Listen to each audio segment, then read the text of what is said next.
नमस्कार, आप देख रहे हैं पिंक सिटी न्यूज। आज मैं मौजूद हूँ सिकंदरपुर ब्लॉक पंदा में, जो एक ग्राम सभा मुजही है, जो वहाँ हाजिर हम मौजूद हुए हैं। जो देखा जाए कि ग्राम सभा प्रधान के पिताजी यहाँ मिले हुए हैं।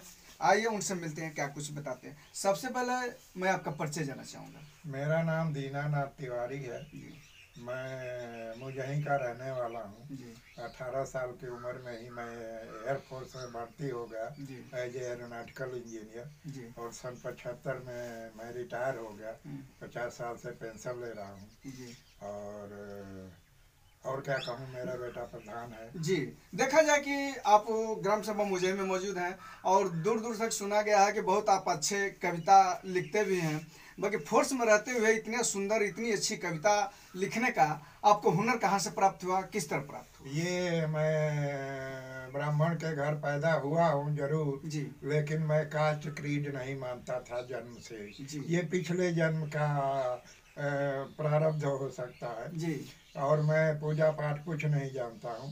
एक मिनट सर, आप कह रहे हैं कि पूजा पाठ हम नहीं जानते हैं, और लोग कहते हैं कि ब्राह्मण ही कैसा हो कि जो व्यक्ति पूजा पाठ न करता हो, पूजा पाठ को न मानता हो, तो इस पे क्या करना चाहेंगे? तो ये ब्राह्मण की परिभाषा ही लबेद है। ब्राह्मण वो है जो ब्रह्म को जानता है। ब्रह्मम जानात इति ब्राह्मण जी। मन कहने का मतलब आपका यह है कि यदि ब्रह्म को प्राप्त कर लिया, चाहे किसी जात मजहब का हो, वो ब्राह्मण हो गया। इसीलिए मैं चाहे पूर्व का प्रारब्ध हो, मैं बचपन से ही, छोटेपन से ही मैं कास्ट क्रीड नहीं मानता था।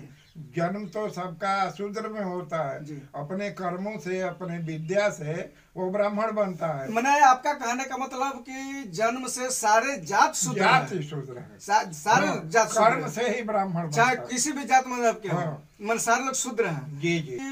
जात जो शूद्र है वो सारे लोग शूद्र हैं, चाहे किसी जात धर्म के मजहब के हो। जी जी।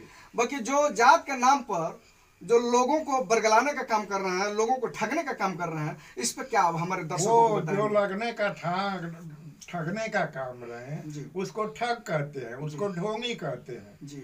हमारे यहाँ वर्ण व्यवस्था जो है उसका अर्थ ही नहीं जानते हैं। वर्ण व्यवस्था, हमारे शरीर में 4 अंग है जी। ये गर्दन से ऊपर जो सिर है जिसमें सब ज्ञानेंद्रियां हैं, कान है, नाक है, आँख सब है, ये इसको ब्राह्मण कहा गया। जो जानने की विधा जानता है, जो से सुना जा सकता है, जिससे सूंघा जा सकता है, जिससे चखा जा सकता है, जिसे देखा जा सकता है, ये ब्राह्मण है। ये सबके अंदर है। ब्राह्मण को भूखड़ कहते हैं।